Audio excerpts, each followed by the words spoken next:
Hello everyone, स्वागत है आप सभी का PYQ एकेडमी में। फ्रेंड्स, आज की जो वीडियो है ये है सीटेट से रिलेटेड। आगामी आपका जो सीटेट का एग्ज़ाम होने वाला है, जो कि 7 जुलाई को आपका आगामी एग्ज़ाम सीटेट का होने वाला है, और इसी से रिलेटेड ये वीडियो है। आप जो स्क्रीन पे क्वेश्चन पेपर देख रहे हैं, ये क्वेश्चन पेपर 21 जनवरी को जो आपका सीटेट का एग्ज़ाम हुआ था उसी का ये क्वेश्चन पेपर है। और आपको मैं बताते चलूँ कि आपका जो सीटेट का एग्ज़ाम होता है ये टोटल 150 मार्क्स का होता है, और ये 150 मार्क्स का टोटल क्वेश्चन पेपर आपका होता है। 30 मार्क्स का CDP होता है, 30 मार्क्स आपका मैथ्स से होता है। पेपर 1 की मैं बात कर रही हूँ, पेपर 1 की बात हो रही है। 30 मार्क्स आप CDP हो जाता है, 30 मैथ्स और 30 EVS,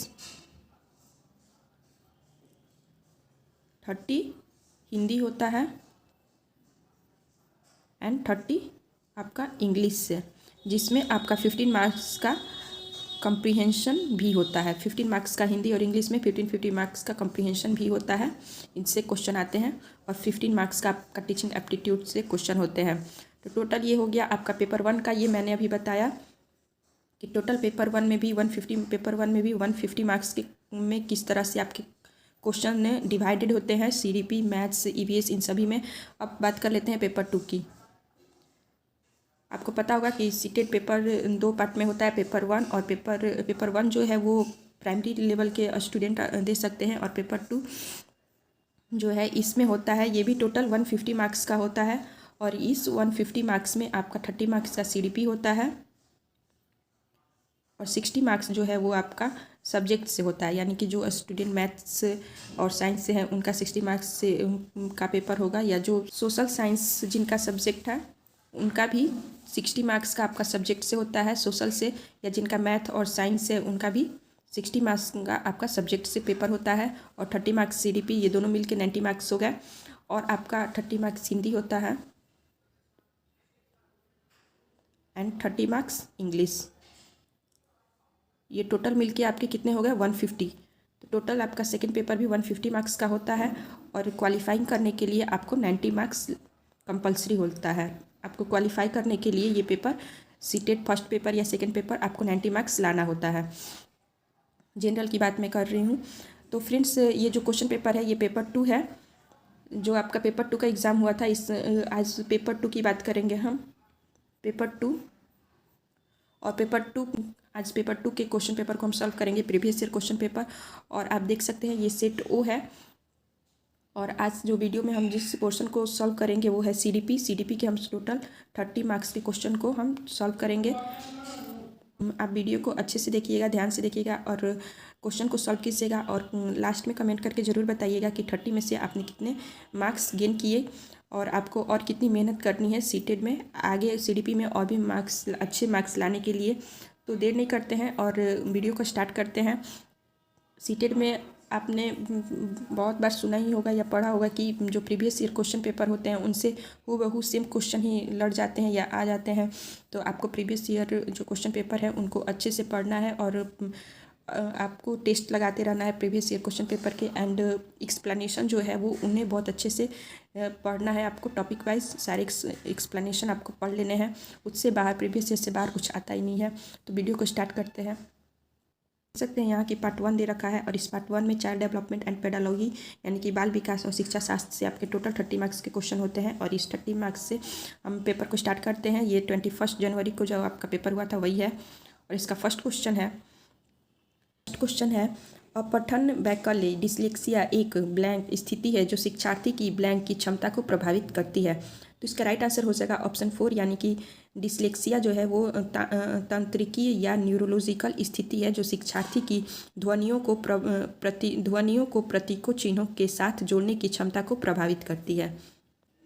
नेक्स्ट क्वेश्चन है वास्तविक जीवन की समस्याओं और मूर्त अनुभवों से सीखने से बच्चों को अधिगम और जानकारी प्राप्त करने के लिए कई रास्ते मिलते हैं। वास्तविक जीवन की समस्याओं और मूर्त अनुभवों से सीखने से बच्चों को अधिगम यानी कि बच्चों के लर्निंग में और जानकारी प्राप्त करने के बहुत सारे रास्ते मिलते हैं। ये अभिकथन ए में दे रखा है, और इसका कारण दे रखा है कि विकास अपेक्षाकृत व्यवस्थित और अनुक्रमिक है। और इसका राइट आंसर आपको बताना है। 4 ऑप्शन दे रखा है, और इसमें आपको बताना है कि जो अभी कथन दे रखा है उसका कारण ये दोनों क्या एक दूसरे से रिलेटेड है या अलग है। तो इसका राइट आंसर हो जाएगा ऑप्शन 4, यानी कि ए और आर दोनों सही है, लेकिन ए की आर सही व्याख्या नहीं कर रहा है। यानी जो ये ए दे रखा है, वास्तविक जीवन की समस्याओं और मूर्त अनुभवों से सीखने से बच्चों को अधिगम और जानकारी प्राप्त करने के लिए कई रास्ते मिलते हैं। ये जो अभिकथन है इसका जो कारण दे रखा है, विकास अपेक्षाकृत व्यवस्थित और अनुक्रमिक है। ये दोनों एक दूसरे से रिलेटेड नहीं है। इन दोनों ये जो कारण है वो ए का व्याख्या नहीं कर रहा है, इसलिए इसका राइट आंसर क्या हो जाएगा, ऑप्शन 4। नेक्स्ट क्वेश्चन है क्वेश्चन नंबर 3। पाठ्य पुस्तकों और मीडिया में विभिन्न जेंडर का प्रतिनिधित्व कितना और किस तरीके से किया जाता है, जैसे महत्वपूर्ण प्रश्न पूछने से किसको प्रोत्साहन मिलेगा। तो इसका राइट आंसर हो जाएगा ऑप्शन 3, यानी कि जेंडर रूढ़िवादियों पर सवाल उठाना। नेक्स्ट क्वेश्चन है क्वेश्चन नंबर 4। इसमें अभिकथन ए में दे रखा है कि एक समावेशी कक्षा में सीखने के लक्ष्यों, शैक्षणिक राजनीतियों के साथ साथ आकलन में अनुकूलन किया जाना चाहिए। और कारण में दे रखा है समावेशन का दर्शन शैक्षणिक दृष्टिकोण और मूल्यांकन के माध्यम से सभी व्यक्तिगत मतभेदों को समाप्त करने की वकालत करता है। तो इसका राइट आंसर हो जाएगा ऑप्शन ए, यानी कि ए सही है और लेकिन आर गलत है। ए और आर में ए सही है और आर गलत है। नेक्स्ट क्वेश्चन है क्वेश्चन नंबर 5। एक शिक्षिका ने नोटिस किया कि उसका एक छात्र अत्यधिक विचलित है और उसे कक्षा के दौरान ध्यान देने में परेशानी होती है। निम्नलिखित में से कौन सी रणनीति छात्र को केंद्रित रहने में मदद करने के लिए एक प्रभावी रणनीति होगी। तो इसका राइट आंसर हो जाएगा ऑप्शन ए, यानी कि नियमन और समय प्रबंधन के लिए छात्र को टाइम देना। ये इसका राइट आंसर हो जाएगा। नेक्स्ट क्वेश्चन है शिक्षकों को निरंतर अपने स्वयं के रूढ़िवादिता और पूर्वाग्रहों पर चिंतन करना चाहिए। कारण इसका दे रखा है सांस्कृतिक रूप से उत्तरदायी शिक्षण का अर्थ है कि शिक्षक चिंतनशील हो। सांस्कृतिक रूप से उत्तरदायी शिक्षण का अर्थ है कि शिक्षक चिंतनशील हो। तो इसका राइट आंसर ऑप्शन 3 हो जाएगा। ए और आर दोनों सही है और ए की आर सही व्याख्या कर रहा है। ये दोनों सही है और आर जो है वो ए की सही व्याख्या कर रहा है। क्वेश्चन नंबर 7 है निम्नलिखित में से कौन सी प्रक्रिया वातावरण से प्राप्त जानकारी के अर्थ निर्माण और इसे स्मृति में आगे संग्रहित करने के लिए आवश्यक है। तो इसका राइट आंसर हो जाएगा ऑप्शन सी, यानी कि ध्यान देना। फ्रेंड्स, अगर आपको वीडियो पसंद आ रहा हो तो प्लीज़ चैनल को लाइक और शेयर जरूर करें। नेक्स्ट क्वेश्चन है कोहलबर्ग ने नैतिक विकास की किस अवस्था में बच्चों का तर्क कानून की नैतिकता के इर्द गिर्द घूमता है। नेक्स्ट क्वेश्चन है कोहलबर्ग के नैतिक विकास की किस अवस्था में बच्चों का तर्क कानून की नैतिकता के इर्द गिर्द घूमता है। तो इसका राइट आंसर हो जाएगा पारंपरिक नैतिकता इसका राइट आंसर होगा। क्वेश्चन नंबर 9 है निम्नलिखित में से कौन सा संरचनावादी अधिगम सिद्धांत का मूल्य सिद्धांत है। तो इसके ऑप्शन देख लेते हैं। फर्स्ट में दे रखा है छात्र अपने वातावरण के साथ सक्रिय संलग्नता के माध्यम से अपने ज्ञान का निर्माण करते हैं। सेकंड में है अधिगम मुख्य रूप से एक निष्क्रिय प्रक्रिया है जिसमें सूचना प्राप्त करना और याद रखना शामिल है। थर्ड में दे रखा है कि शिक्षकों के छात्रों को प्रत्यक्ष निर्देश और स्पष्ट मार्गदर्शन प्रदान करना चाहिए। और फोर्थ में दे रखा है कि अधिगम तब होता है जब छात्रों को शिक्षकों से सही उत्तर और प्रतिपुष्टि मिलती है। तो इसका राइट आंसर हो जाएगा ऑप्शन ए, यानी कि छात्र अपने वातावरण के साथ सक्रिय संलग्नता के माध्यम से अपने ज्ञान का निर्माण करते हैं। नेक्स्ट क्वेश्चन है वाइगोस्की के अनुसार संज्ञानात्मक विकास को सुगम बनाने में शिक्षक की क्या भूमिका है। तो इसका राइट आंसर हो जाएगा ऑप्शन 4, यानी कि आलम्बन के माध्यम से छात्र के सीखने का मार्गदर्शन और समर्थन करना। नेक्स्ट क्वेश्चन है क्वेश्चन नंबर 11 निम्नलिखित में से कौन एक समावेशी कक्षा का उदाहरण नहीं है। फर्स्ट में दे रखा है कि विभेदित निर्देश देना। सेकंड में है प्रतिस्पर्धी लोकाचार को प्रोत्साहन करना। थर्ड में है कि विविध दृष्टिकोणों का समावेशी। फोर्थ में है उचित समावेशन का पालन। तो इसका राइट आंसर ऑप्शन बी हो जाएगा, यानी कि सेकंड प्रतिस्पर्धी लोकाचार को प्रोत्साहित करना। नेक्स्ट क्वेश्चन है कि एक प्रारंभिक विद्यालय का शिक्षक छात्र के शैक्षणिक आत्मप्रत्यय के विकास को दृढ़ता से प्रभावित कर सकता है। एक प्रारंभिक विद्यालय का शिक्षक छात्र के शैक्षणिक आत्मसंप्रत्यय के विकास को दृढ़ता से प्रभावित कर सकता है। किस प्रकार से? तो इसका राइट आंसर हो जाएगा ऑप्शन ए, यानी कि छात्रों में स्वायत्तता और पहल को पुरस्कृत करके। नेक्स्ट क्वेश्चन है क्वेश्चन नंबर 13। लेव वाइगोत्स्की के अनुसार बच्चे ब्लैंक के साथ अंतःक्रिया के अनुभव से लाभान्वित होते हैं और उन कार्यों को कर पाते हैं जो उनके समीप दूराभिमुख विकास के क्षेत्र के ब्लैंक हैं। तो इसका राइट आंसर हो जाएगा ऑप्शन 3, यानी कि अधिक जानकार अन्य। लेव वाइगोत्स्की के अनुसार बच्चे अधिक जानकार अन्य के साथ अंतःक्रिया के अनुभव से लाभान्वित होते हैं और उन कार्यों को कर पाते हैं जो उनके समीप दूराभिमुख विकास के क्षेत्र के अंदर है। तो राइट आंसर हो जाएगा ऑप्शन 3। नेक्स्ट क्वेश्चन है क्वेश्चन नंबर 14। इसमें अभी कथन दे रखा है, ए में दे रखा है कि वह कोई उद्देश्यात्मक उचित क्षण नहीं होता जब कोई बच्चा मध्य बाल्यावस्था या किशोरावस्था में प्रवेश करता है, और इसका कारण दे रखा है कि विकास प्रकृति में निरंतर होता रहता है। तो इसका ऑप्शन 3 ऑप्शन सही होगा, यानी कि ए और आर दोनों सही है और ए की आर सही व्याख्या कर रहा है। क्वेश्चन नंबर 15 है, एक प्रगतिशील कक्षा में आकलन गतिशील होता है। एक प्रगतिशील कक्षा में आकलन किस प्रकार की होती है? तो गतिशील होती है।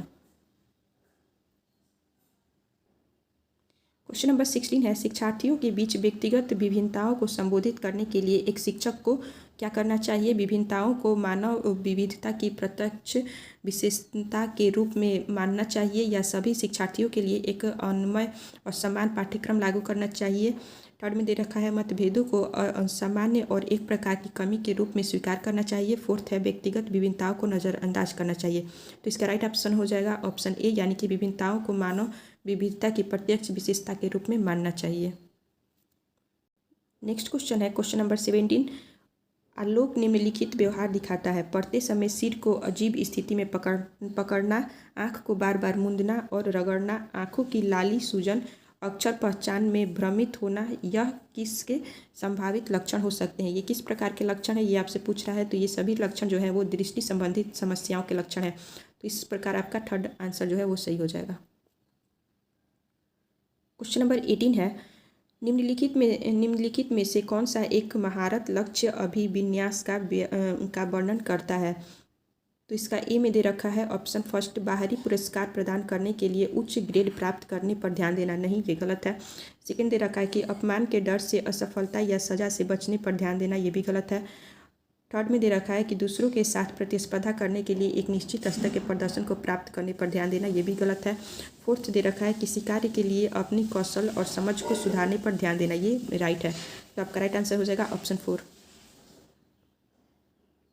क्वेश्चन नंबर 19 है, जीन पियाजे के अनुसार चिन्हों के लिए चिन्हों का प्रयोग करने की क्षमता, जैसे कि अक्षर एक्स को अज्ञात अंक के लिए मानने की क्षमता ब्लैंक के दौरान विकसित होती है और विद्यार्थियों को सीखने में सक्षम बनाती है। तो इसका राइट आंसर हो जाएगा ऑप्शन ए, यानी कि औपचारिक सक्रियात्मक अवस्था, और हो जाएगा बीजगणित और गणना। नेक्स्ट क्वेश्चन है क्वेश्चन नंबर 20। इसमें भी अभी कथन दे रखा है, ए में दे रखा है, छात्रों के अच्छा प्रदर्शन करने और स्कूल में बने रहने की अधिक संभावना है यदि उनको अपने स्कूल से भावनात्मक लगाव है और वे मानते हैं कि उनका होना मायने रखता है। इसका कारण दे रखा है कि भावनाएं सीखने में महत्वपूर्ण भूमिका निभाती हैं। तो इसका राइट आंसर हो जाएगा ऑप्शन 3, यानी कि ए और आर दोनों सही है और ए की आर सही व्याख्या कर रहा है, यानी दोनों का एक दूसरे से जुड़ाव है। क्वेश्चन नंबर 21 है, निम्नलिखित में से कौन प्रगतिशील शिक्षा में शिक्षक की भूमिका का सबसे अच्छा वर्णन करता है? तो इसका राइट आंसर हो जाएगा ऑप्शन 4, यानी कि शिक्षक बच्चों को प्रयोग करने के लिए विविध सामग्रियां प्रदान करता है और आवश्यकता पड़ने पर आलंबन प्रदान करता है। क्वेश्चन नंबर 22 है, निम्नलिखित में से कौन सा समाजीकरण की प्रक्रिया की विशेषताएं हैं? निम्नलिखित में से कौन सा समाजीकरण की प्रक्रिया की विशेषताएं हैं? फर्स्ट में दे रखा है कि यह एक रेखीय प्रक्रिया है, बी में है यह एक जटिल प्रक्रिया है, सी है यह एक बहुआयामी प्रक्रिया है, और डी है यह विभिन्न संस्कृतियों में विशिष्ट रूप से होती है। यानी समाजीकरण किस प्रकार की प्रक्रिया ये आपसे पूछ रहा है और इसका राइट आंसर हो जाएगा ऑप्शन ए यानी कि इसका राइट आंसर हो जाएगा फर्स्ट, यानी कि आपका बी, सी और डी सही है। यानी कि समाजीकरण जो है यह एक जटिल प्रक्रिया है और यह एक बहुआयामी प्रक्रिया भी है और यह विभिन्न संस्कृतियों में विशिष्ट रूप से होती है। फ्रेंड्स, अगर वीडियो पसंद आ रहा हो तो प्लीज़ चैनल को लाइक शेयर जरूर करें। नेक्स्ट क्वेश्चन है, किशोरावस्था के बारे में निम्नलिखित में से कौन सा कथन सही नहीं है? तो इसका ऑप्शन दे रखा है, फर्स्ट में है किशोरावस्था बचपन और वयस्कता के बीच विकासात्मक संक्रमण है जिसमें शारीरिक, संज्ञानात्मक और मनोसामाजिक परिवर्तन होता है। सेकंड में दे रखा है कि विभिन्न संस्कृतियों के बच्चे एक समान तरीके से किशोरावस्था में प्रवेश करते हैं और इससे अनुभव करते हैं। थर्ड में दे रखा है कि किशोरावस्था एक सामाजिक रचना है। और फोर्थ में है किशोरावस्था को आमतौर पर यौवन को शुरू करने के लिए माना जाता है। यह एक ऐसी प्रक्रिया है जो यौन परिपक्वता और पुनरुत्थान की क्षमता की ओर ले जाता है। तो इसका राइट आंसर हो जाएगा ऑप्शन बी, यानी कि विभिन्न संस्कृतियों के बच्चे एक समान तरीके से किशोरावस्था में प्रवेश करते हैं और इसे अनुभव करते हैं। ये इसका राइट आंसर हो जाएगा। नेक्स्ट क्वेश्चन है क्वेश्चन नंबर 24, रचनात्मक मूल्यांकन के लिए कार्य की प्रगति को दर्शाते पोर्टफोलियो एक प्रभावी प्रणाली है क्योंकि ऑप्शन ए में दे रखा है कि वे मूल्यांकन की प्रक्रिया में छात्रों को सम्मिलित करते हैं। ऑप्शन बी में है वे व्यक्तिगत छात्रों की प्रगति के बारे में अंतर्दृष्टि प्रदान करते हैं। ऑप्शन सी है वे मुख्य रूप से अंतिम उत्पादन की प्रस्तुति पर केंद्रित करते हैं। ऑप्शन डी में है वे छात्र अधिगम के ठोस सबूत पेश करते हैं। तो इसका राइट आंसर हो जाएगा ऑप्शन बी, यानी कि ए, बी और डी जो है वो आपका सही है। ए, बी और डी ऑप्शन आपका राइट है। नेक्स्ट क्वेश्चन है क्वेश्चन नंबर 25, एक माध्यमिक स्कूल शिक्षक छात्रों को संकल्पनाओं और वास्तविक दुनिया के अनुप्रयोगों के बीच संबंध बनाने में मदद करके सार्थक सीखने को सक्षम बनाना चाहता है। निम्नलिखित में से कौन सी गतिविधि एक उपयुक्त शैक्षणिक रणनीति होगी? तो इसका राइट आंसर हो जाएगा ऑप्शन 2, यानी कि छात्रों को छोटे समूहों में वर्तमान मुद्दे पर शोध करने दें और अपने निष्कर्ष कक्षा में प्रस्तुत करें। क्वेश्चन नंबर 26 है, सुजाता नृत्य प्रतियोगिता में केवल इसलिए उत्सुकता से भाग लेती है क्योंकि वह नकद का प्रथम पुरस्कार जीतने में रुचि रखती है। सुजाता किस प्रकार से प्रभावित है? तो इसका राइट आंसर हो जाएगा ऑप्शन 4, यानी कि बाहरी रूप से प्रभावित है सुजाता। क्वेश्चन नंबर 27 है, निम्नलिखित में से कौन सा एक ऐसे प्रश्न का उदाहरण है जिसमें छात्रों को जानकारी का विश्लेषण करने की आवश्यकता होती है? तो इसका राइट आंसर हो, to kill a mockingbird में लेखक प्रतीकवाद का प्रयोग कैसे करते हैं? क्वेश्चन नंबर 28 है, जीन पियाजे का मानना था कि ज्ञान, ऑप्शन ए में दे रखा है कि अधिक जानकार अन्य लोगों के साथ बातचीत से सह निर्मित होता है। सेकंड में दे रखा है कि एक दृश्य व्यवहार परिवर्तन है जिसे विश्वसनीयता के साथ मापा जा सकता है। ऑप्शन सी में है पर्यावरण से निष्क्रिय रूप से पारित होने के बजाय बच्चे द्वारा निर्मित किया जाता है। ऑप्शन 4 है अंतःक्रियाओं के माध्यम से प्राप्त करने के बजाय जन्मजात और दिया हुआ होता है। तो इसका राइट आंसर हो जाएगा ऑप्शन 3, यानी कि पर्यावरण से निष्क्रिय रूप से पारित होने के बजाय बच्चों द्वारा निर्मित किया जाता है। क्वेश्चन नंबर 29 है, कोहलबर्ग के नैतिक विकास के सिद्धांत की कैरोल गिलिगन की आलोचना का केंद्रीय तर्क है। क्या इसमें तर्क कैरोल गिलिगन की ओर से दिया गया है? तो ऑप्शन ए में है बच्चों के अध्ययन में प्रायोगिक शोध प्रणाली का उपयोग। ऑप्शन बी में है स्कूल जाने वाले बच्चों के लिए अध्ययन के शैक्षणिक निहितार्थ। ऑप्शन 3 है देखभाल की नैतिकता और नारीवाद दृष्टिकोण। और ऑप्शन 4 है बच्चों की नैतिक क्षमताओं को अधिक आंकना। तो इसका राइट आंसर हो जाएगा ऑप्शन 3, यानी कि देखभाल की नैतिकता और नारीवाद दृष्टिकोण पे कोहलबर्ग ने ज़्यादा इस पर फोकस नहीं किया है। तो ये इसका राइट आंसर हो जाएगा। इस सेशन का लास्ट क्वेश्चन है, यानी कि क्वेश्चन नंबर 30 है, एक बच्चा किसी कार्य को करने में जितना कम सक्षम होता है शिक्षकों को उतने ही अधिक संकेत और इशारे देनी चाहिए और जैसे जैसे बच्चा अधिक से अधिक कर सकता है शिक्षक को कम से कम मदद करनी चाहिए। ये इसका अभिकथन था और इसका कारण दे रखा है कि बुद्धि को बुद्धि लब्धि की गणना करके सटीक रूप से नहीं मापा जा सकता, यानी कि बुद्धि को बुद्धि लब्धि की गणना करके सटीक रूप से नहीं मापा जा सकता। तो इसमें आपको बताना है कि कारण जो है वो कथन अभिकथन से रिलेटेड है या नहीं, तो इसका राइट आंसर हो जाएगा ऑप्शन 4, यानी कि ए और आर दोनों सही हैं, लेकिन ए की आर सही व्याख्या नहीं कर रहा है। जो आर है वो ए की सही व्याख्या नहीं कर रहा है। तो फ्रेंड्स, इस प्रकार से हमने टोटल सीडीपी के 30 क्वेश्चन को कंप्लीट किया। और इस 30 में आपने कितने स्कोर किए ये कमेंट करके ज़रूर बताइएगा कि आपके कितने मार्क्स आ रहे हैं और आपकी प्रिपरेशन किस प्रकार से चल रही है और आपको कितनी और मेहनत करनी है। और फ्रेंड्स, नेक्स्ट वीडियो में मैं आगे के जो आपके सब्जेक्ट के क्वेश्चन हैं उन्हें लेकर आऊँगी। तब तक के लिए अगर आपको वीडियो पसंद आया हो तो चैनल को लाइक शेयर और सब्सक्राइब जरूर करें और चैनल के साथ बने रहें और कमेंट करना ना भूलें। Thank you.